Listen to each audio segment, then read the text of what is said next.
Nice to see you again this week. We've been making some real good progress over the last couple of weeks. I just want to go over a couple of areas during today's session that I'd like you to have a quick look at. Over the last few weeks we've been having a discussion about the extension of your arms during your golf swing. Now, if we look on the video on the left hand side, the extension of your arms during your backswing is fantastic. Really good.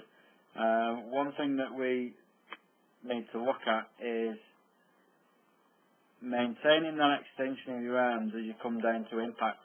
Now you can see here that your left arm is bent quite a bit, and also your right arm is bent quite a bit.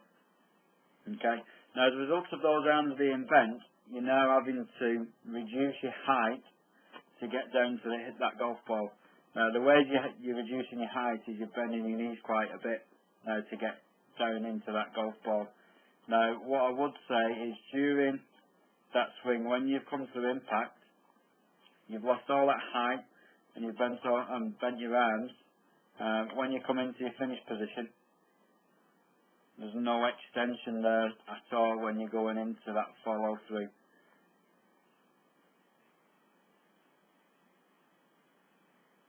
So as your arms come into the ball, they bend, and then there's no extension there into that follow through position, which is affecting where you complete your golf swing.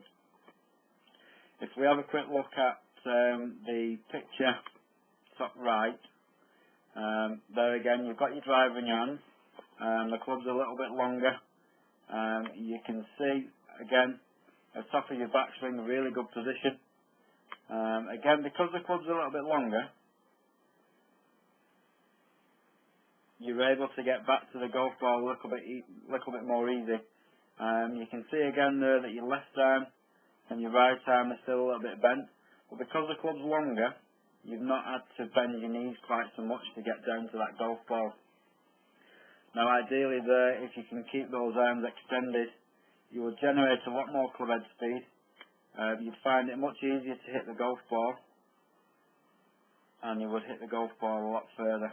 You can see there again in your follow through with your driver, there's no extension there with your arms. We'll just show an example of what we're looking at with Megan down here bottom right. You can see again, as we've discussed, during a backswing she's got a good extension with those arms. As she's coming down into impact, she's got a good extension, her arms are nice and straight, so there's good extension there with her arms again. As a result of that, she's no need to bend her knees, and her head stays nicely in that circle. Also, as she's coming into a finish position, into a follow through, arms again are nicely extended out in front of her.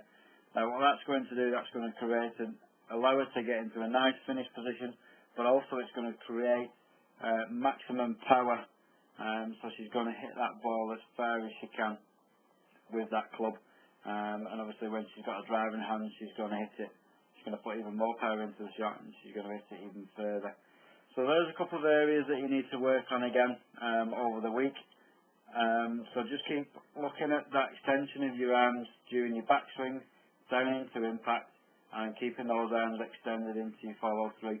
That will completely change the distance that you hit in the shot, also allow you to get into a much better position in your finish. So if you keep working on that during the week, if you need to get hold of me, you know where I am, you've got my telephone number, or just send me an email, and I look forward to seeing you again next week.